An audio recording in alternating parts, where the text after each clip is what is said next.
साथियों नमस्कार। मैं अंगद पांडे एक बार फिर आपके सामने एक नए वीडियो में। और आज का जो वीडियो है वो एक नए टॉपिक पे मैं चर्चा करना चाहूँगा आपसे।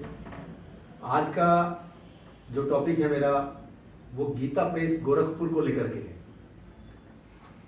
वो इसलिए कि मैंने कुछ दिन पहले ही कहीं लेख में पढ़ा था कि गीता प्रेस गोरखपुर बंद होने की कगार पर है।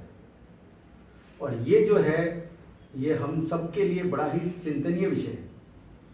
चिंतनीय इसलिए कि हिंदू समाज में गीता प्रेस गोरखपुर का बहुत बड़ा योगदान है। हिंदू समाज की जितनी भी पुस्तकें हैं, चाहे वो श्रीमद् भागवत गीता हो, चाहे वो श्री रामचरितमानस हो, चाहे वो सुंदरकांड हो, चाहे वो अन्य और भी कई प्रकार की जो धार्मिक पुस्तकें होती हैं, वो इन सब पुस्तकों का प्रकाशन सर्वप्रथम गीता प्रेस गोरखपुर ने किया था। हमारे भारतीय समाज में ग्रंथों के प्रति जो जागरूकता थी, जो पुरानी जो कथाएं थी, जो हमारे लोगों को मिलती थी, वो गीता प्रेस गोरखपुर की प्रिंटिंग से प्राप्त पुस्तकों से ही मिलती थी।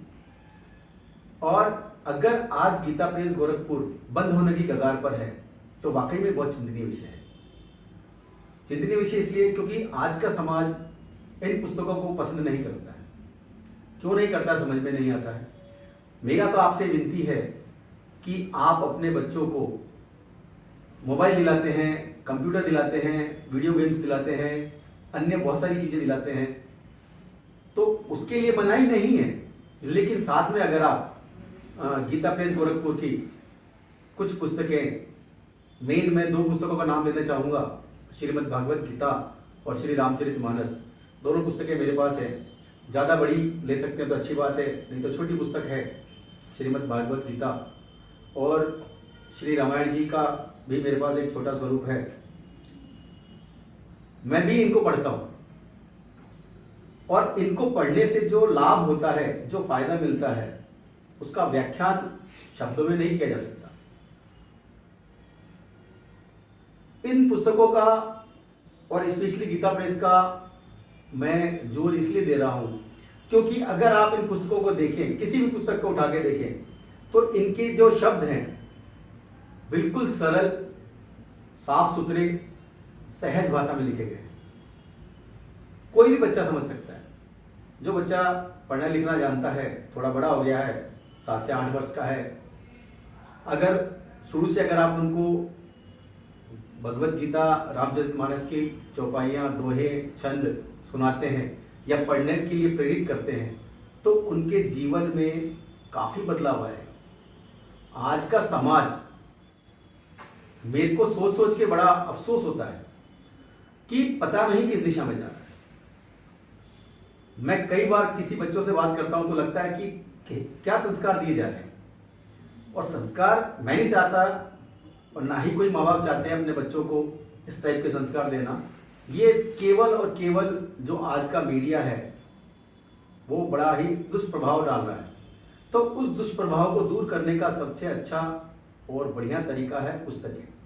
पुस्तकें कौन सी? धार्मिक पुस्तकें। और हिंदू समाज में धार्मिक पुस्तकों का बहुत बड़ा महत्व है। अगर आप इन पुस्तकों को पढ़ें तो जीवन से संबंधित बहुत सारी समस्याओं का समाधान इन पुस्तकों से मिल जाता है। दूसरे से पूछने की आवश्यकता नहीं होती है। तो मेरा ये मानना है कि आप इन पुस्तकों को जरूर दिलवाएं बच्चों को। दिलवाने का कारण, और गीता प्रेस से ही दिलवाने का कारण मैंने बता ही दिया आपको कि पहली बात तो साफ सुथरी प्रिंटिंग, दूसरी बात सबसे पुराना 23 अप्रैल 1923 को श्री जय दयाल जी गोयनका, श्री जय दयाल जी गोयनका जो चूरू राजस्थान में पैदा हुए थे और कम पढ़े लिखे, उनको शिक्षा उनकी पूरी नहीं हो पाई थी, वो ज़्यादा पढ़ लिख नहीं पाए थे, लेकिन पारिवारिक माहौल ऐसा था कि प्रतिदिन घर में गीता का पाठ होता था, रामचरित का पाठ होता था। उसका प्रभाव उनके जीवन पर इतना अच्छा पड़ा कि धीरे धीरे जैसे जैसे वो सीखते गए, सुन सुन के सीखते गए और बड़े होने के बाद वो उपदेश देते गए। उनके उपदेश देने की कला, उनका बोलने का प्रभाव बाकी लोगों पे इतना अच्छा पड़ा कि उन लोगों ने उनको प्रेरित किया कि सर आपके बाद इस चीज को इसी तरीके से कोई समझा नहीं पाएगा, तो क्यों ना आप इसको पुस्तक के रूप में प्रिंट करके लोगों तक पहुंचाए। तो उन्होंने किसी प्रेस कंपनी से, किसी प्रेस वाले से बात की थी। वहाँ प्रॉब्लम ये थी कि वहाँ दूसरी भी किताबें प्रिंट होती थी। तो खुद के मन में एक दृढ़ संकल्प लेकर के इन्होंने गीता प्रेस गोरखपुर के अंदर 23 अप्रैल 1923 को स्थापना की और वहाँ से अब तक लगभग 50 करोड़ से ज़्यादा पुस्तकें छप चुकी हैं। पिछले कुछ सालों में कुछ पुस्तकें कम छपी है और ये वाकई में चिंतनीय विषय है। लेकिन अगर मैं 2008-9-10 तक की बात करूं तो लगभग 11 से 12 करोड़ तो केवल श्री रामचरितमानस का प्रकाशन हो चुका था। 8 से 10 करोड़ श्रीमद् भगवद गीता का प्रकाशन हो चुका था और बाकी किताबें, बाल साहित्य हुआ, स्त्रियों से संबंधित किताबें हुई, तुलसी साहित्य हुआ, वेद हुए, पुराण हुए, इन सब का भी काफी प्रकाशन हो चुका है। और इतनी अच्छी पुस्तकें अगर हमको मिल रही है तो हम पढ़ क्यों नहीं रहे, ये समझ में नहीं आता है। और ये पुस्तकें ना केवल हिंदी में बल्कि संस्कृत में भी है। 1600 इसके प्रकाशक हैं, उसमें से 780 प्रकाशक हिंदी और संस्कृत के। बाकी जो हैं गुजराती, मराठी, तमिल, तेलुगु, बांग्ला, उड़िया, कन्नड़ और अंग्रेजी में भी है। और सबसे बड़ी बात कि श्री रामचरितमानस जो है वो नेपाली भाषा में भी प्रकाशित होता है। तो हमारे देश में ही नहीं, दूसरे देश में भी लोग इसको पसंद करते हैं। तो हमारे देश की जनता कहाँ जा रही है, हिंदू धर्म कहाँ जा रहा है, क्यों नहीं इसको पढ़ा जा रहा है। और पढ़ने से फायदा क्या होता है, पढ़ने से बहुत सारी अच्छी चीज़ें जानने को मिलती है। हमको कई लोगों को ये तक नहीं पता कि धर्म की शुरुआत कैसे हुई, भगवान की शुरुआत कैसे हुई, या गीता या रामायण कैसे बनी। तो अगर आप पढ़ोगे तो जानकारी मिलेगी ना, पढ़ोगे नहीं तो जानकारी कहाँ से मिलेगी। बताने वाला कोई नहीं है आज की तारीख में। बाकी लोग जो है वो एक धर्म की संस्था खोल के बैठे हैं, भजन कीर्तन कर लेते हैं, छोटा मोटा कुछ बता देते हैं, चलता है।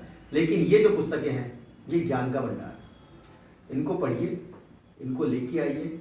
और मेरा एकमात्र उद्देश्य केवल यही है इस वीडियो के माध्यम से कि आप सभी अपने अपने बच्चों को एक पुस्तक जरूर खरीद के दें। घर में गीता और रामायण जरूर होनी चाहिए। रामचरितमानस का पाठ अगर आप घर में करते हैं काफी अच्छा लगता है। मैं आपसे 2 वाक्य शेयर करना चाहता हूं जो मैंने निकाल के रखे हैं आप लोगों के लिए। बड़ी ही अच्छी चीजें हैं। एक बहुत छोटा सा दोहा है और उसका कुछ अर्थ है जो कि श्रीमद् भगवद गीता से लिया गया है। श्रीमद् भगवद गीता क्यों अच्छा है ये बताया गया है। सर्व वेदांत सारम हिं श्री भागवत विष्यते तद्र सामृत तृप्तस्य नानत्र स्याद्रति क्वचित। इसका मतलब यह है कि श्रीमद् भागवत सर्व वेदों का सार है। जितने भी वेद हैं, जितनी भी किताबें हैं, उनका सार श्रीमद् भगवत गीता है। यानी भगवत गीता को पढ़ लिया तो सब पढ़ लिया। और इसको पढ़ने के बाद व्यक्ति के मन में, व्यक्ति के जीवन में जो आनंद आता है उसका वर्णन नहीं किया जा सकता। आप लोगों से विनती है कि श्रीमद् भगवत गीता जरूर पढ़ें, अपने बच्चों को पढ़ाएं, आप भी पढ़ें। एक और कथा है, छोटी सी है बहुत, वो मैं श्री रामचरितमानस से मैंने ली है। और ये उस समय की बात, रामचरितमानस का मतलब है कि राम जी कैसे आए। ये बात उस समय की है जब मनु का नाम आप सबने सुना होगा, और मनु और शत्रुपा जी ने पर ब्रह्म की तपस्या चालू करी। तपस्या के पीछे कारण केवल एक था कि पर ब्रह्म को पुत्र रूप में प्राप्ति। पर ब्रह्म का अर्थ अलग अलग पुस्तकों में अलग अलग दिया गया है, लेकिन रामचरितमानस में बताया गया कि पर ब्रह्म का मतलब ब्रह्मा, विष्णु और महेश, तीनों देवों को मिलाकर के पर ब्रह्म है। तो तीनों देवों की कई वर्ष तक तपस्या करी। पार्वती जी ने शंकर जी को कहा, क्योंकि सबसे भोलेनाथ माने जाते हैं, इसलिए पार्वती जी ने कहा कि इतनी कठोर तपस्या कर रहे हैं, आप आशीर्वाद क्यों नहीं देते। तो शंकर जी ने कहा कि हम तीनों, ब्रह्मा, विष्णु और मैं स्वयं, इनको वर देने गए और उनसे कहा कि तुम जो वर मांगना चाहते हो मांग लो। यहाँ पर एक दोहा है, बड़ा ही सुंदर दोहा है। विधि हरि हर तप देखी अपारा, मनु समीश आए बहुपारा। यानी उनकी तपस्या को देख करके तीनों देव उनके पास आए और बोला जो तुमको मांगना है मांग लो। अब मनु के मन में ये था कि मैं आपको पुत्र रूप में चाहता हूं तो ये बोलूं कैसे, लेकिन भगवान सर्वज्ञ थे, वो जान गए और उन्होंने उनको आशीर्वाद देके वहां चले गए। और उसके भी 23,000 साल बाद आकाशवाणी हुई, प्रभु सर्वज्ञ दास निज ज्ञानी, गति अनन्य तापस नृप जानी, मांगु मांगु बरु भई बम्बानी, परम गंभीर सानी। यानी कि बार बार मन ही मन मांगने से आपकी तपस्या पूर्ण हुई है और अब मैं श्री राम के रूप में धरती पर जन्म लूंगा। तो अगर मैं पढ़ करके देख करके मैंने ये टॉपिक निकाला है केवल उस पुस्तकों में से, मैं कर सकता हूं, आप भी कर सकते हैं। और इतना सरल, इतना बढ़िया हिंदी संस्कृत दोहे के रूप में, फिर उसका अनुवाद के रूप में केवल गीता प्रेस से मिलता है, बाकी और किसी प्रेस में नहीं मिलता है।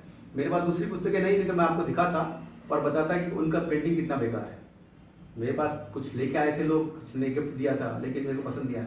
गीता प्रेस की मेरे पास इतनी सारी किताबें पड़ी है, आप कोई सी भी किताब उठा लीजिए, सारी गीता प्रेस की। गीता प्रेस का मैंने आपको भगवत गीता दिखाया है, गीता प्रेस का ही सुंदरकांड बहुत अच्छी चीज़ है, घर में पढ़ने लायक चीज़ है। रामायण पढ़िए, सुंदरकांड पढ़िए, खुद भी पढ़िए, बच्चों को पढ़ाइए। गीता प्रेस को पुनः जीवित कीजिए, यही मेरी आपसे प्रार्थना है, यही मेरी आपसे विनती है। और मैं चाहूँगा कि अगर आपको मेरा ये वीडियो अच्छा लगा, अगर वाकई में आपको लगता है कि हिंदू संस्कृति को जगाना है, तो पेज को लाइक कीजिए, सब्सक्राइब कीजिए, शेयर कीजिए और लोगों को जगाइए। सबसे पहले अपने घर में गीता और श्री रामचरितमानस खरीद कर लाइए, अपने बच्चों को पढ़ाइए और दूसरों को भी मोटिवेट कीजिए। यस।